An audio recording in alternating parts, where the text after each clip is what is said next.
C'est la question centrale. La situation actuelle se caractérise par une angoisse sociétale globale, une situation politique qui est encore instable.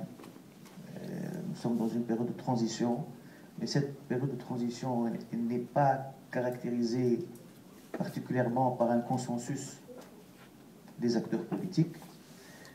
Bien sûr, il y a la crise économique et puis il y a la demande sociale et sociétale même. Et aujourd'hui, la demande sociale, elle est très importante.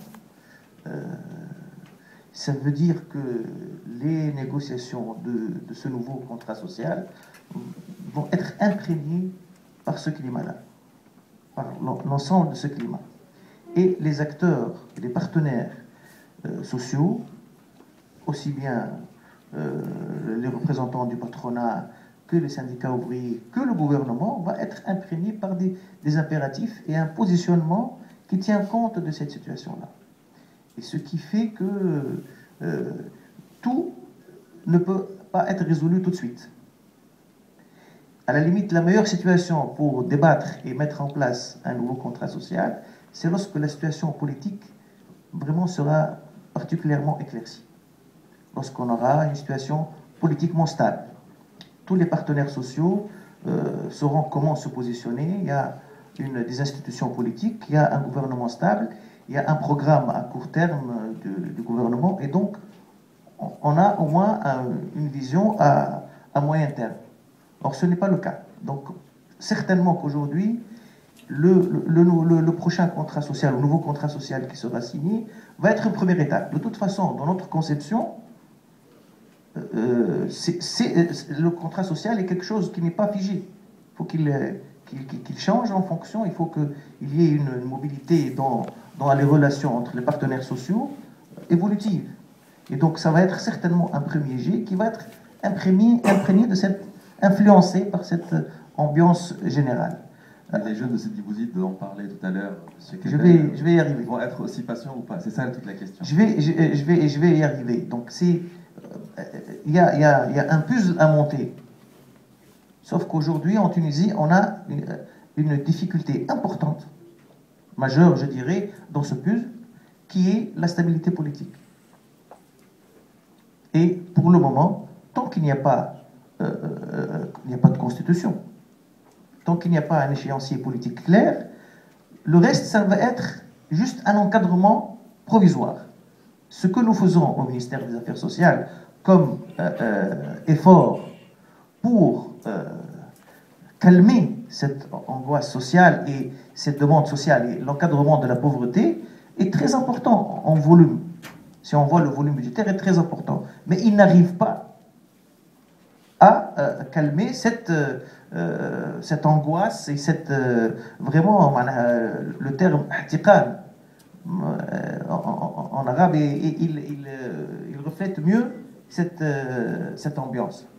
Parce que les Tunisiens ont besoin d'être rassurés globalement, sur la globalité de la situation, sur leur mode de vie pour certaines régions, et en particulier les régions les plus aisées, sur l'emploi, sur leur situation sociale, sur le logement dans les régions les plus défavorisées, sur l'ascenseur social dans les régions les plus défavorisées. Donc, on n'est pas actuellement en situation de pouvoir répondre à cet ensemble.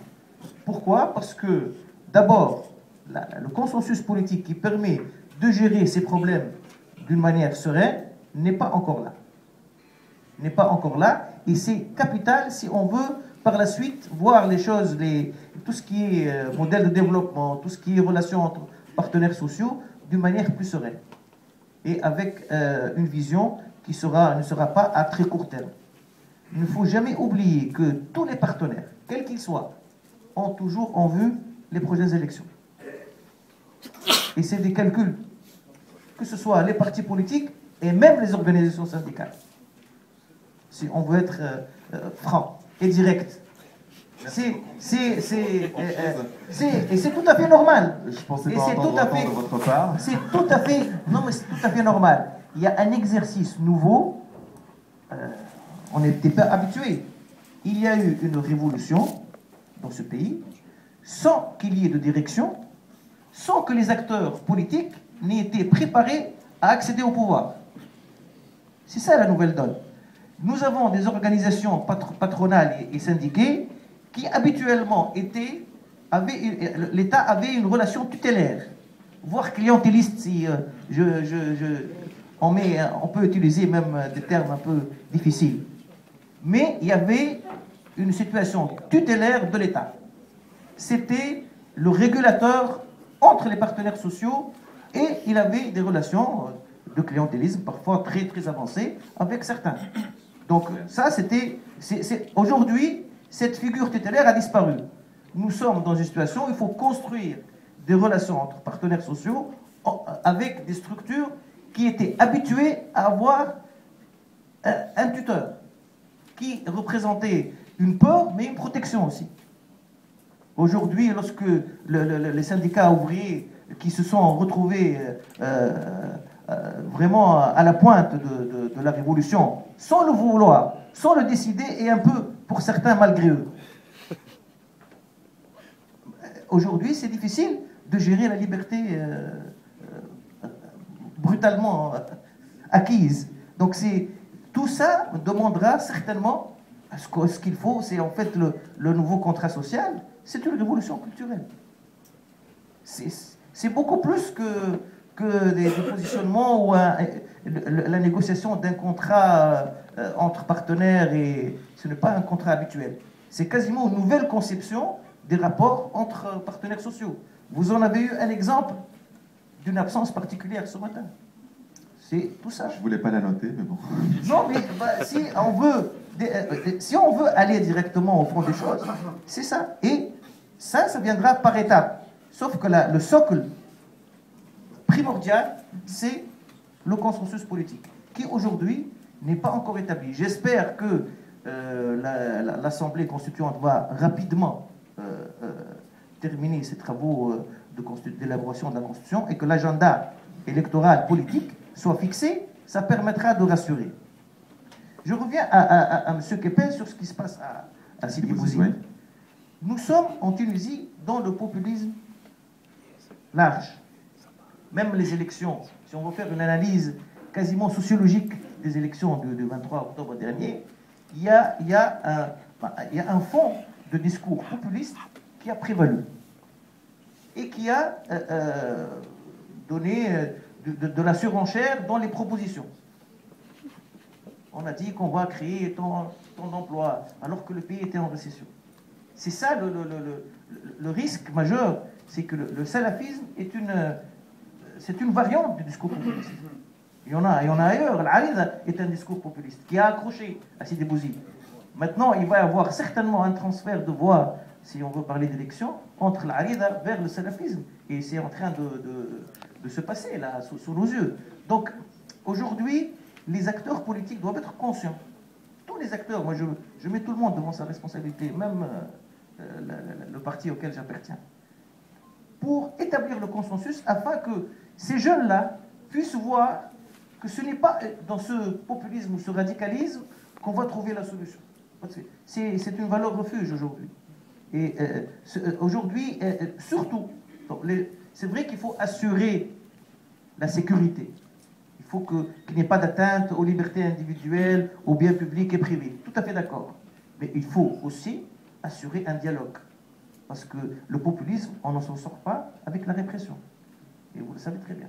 Donc, je pense que c'est la meilleure démarche. Il y a aussi, il faut aller vers eux. Il faut aller vers eux, il faut leur permettre qu'ils voient concrètement ce qu'on peut faire. On a un projet à Sidi Bouzid dans le domaine de l'agriculture, où qui a commencé la semaine dernière. 150 jeunes qui viennent des familles les plus pauvres, défavorisées, qui vont être pris en charge avec la FAO et le Programme alimentaire mondial, qui vont avoir une formation pendant 2 ans avec un projet d'installation. C'est important de multiplier ce genre de projet qui redonne l'espoir sur du concret. C'est-à-dire qu'à partir de la semaine prochaine, 150 jeunes vont avoir un salaire, un emploi, une formation, un salaire, une couverture sociale. Et ça permet de redonner l'espoir c'est pas beaucoup, 150 jeunes, mais c'est important comme symbole. Je pense que la démarche doit être globale et intégrée si on veut dépasser cette logique de discours populiste et vraiment, entre guillemets, vaincre le salafisme. Merci, Monsieur le Ministre. Merci pour votre franchise. Franchement,